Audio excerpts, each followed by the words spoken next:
2 తెలుగు రాష్ట్రాల్లో సంచలనం సృష్టించిన పాస్టర్ ప్రవీణ్ మరణం ఇంకా ఒక కొలిక్కి రాలేదు. దాని మీద నిన్న పోయి ఈ పాస్టర్ సంఘాలందరూ పోయి అక్కడ ఆంధ్రప్రదేశ్ హోం మంత్రిని కలిసి వినతి పత్రం ఇచ్చారు. ఇది హత్య.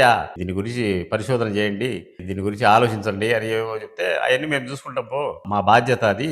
జరిగేది జరుగుతుంది అని ఆమె వాళ్ళ అందరు పాస్టర్ సంఘాలందరికీ చెప్పి పంపింది. ఇంకొక తమాషా ఏంటంటే ఈ సోషల్ మీడియా ప్రవీణ్ మరణము చాలా యూట్యూబ్ ఛానల్‌ను బ్రతికించిందని చెప్పాలి.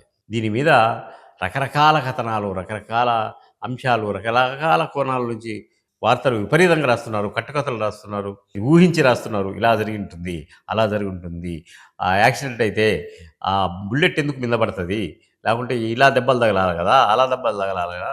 అని మన పొలిటీషియన్ హర్ష కుమార్ పోయి సంఘటనా స్థలంలో ఇలా ఇలా జరిగింది. ఈ బండి ఇలా పడింది. అది అట్లా పడింది. ఇది ఇట్ట పడింది అని ఆయన తీవ్రంగా విమర్శిస్తుంటే మన వాళ్ళు పోలీసులు ఆయనకు తాజాగా నోటీస్ కూడా పంపించినట్టు తెలిసింది. అది కాకుండా ఇక్కడ ఒక వింత ఏంటంటే ఎవరైతే ఈ సోషల్ మీడియా వాళ్ళు ఉన్నారో వీళ్ళందరూ పోయి వీళ్ళే ఏదో ఇన్వెస్టిగేషన్ ఆఫీసర్స్ లాగా ఇది ఎలా జరిగింది, అలా జరిగింది, ఇది ఇలా జరిగింది అని ఎవరు ఆ కానిస్టేబుల్‌ను, ఆ చాయ్ అమ్మేటోళ్ళని, ఆ బ్రాందీ షాప్ వాళ్ళను వీళ్ళందరినీ క్రాస్ ఎగ్జామిన్ చేస్తున్నారు.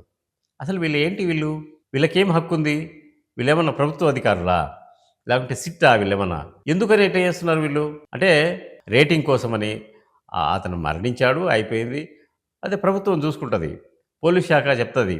ఇట్లా జరిగింది. వాళ్ళేదో వాళ్ళ ఇన్వెస్టిగేషన్‌లో ఉన్నారు. ఇక్కడ గూడా పోలీస్ శాఖ వాళ్ళు గూడా ఎందుకు నిర్లక్ష్యం వహిస్తున్నారో అర్థం కావడం లేదు.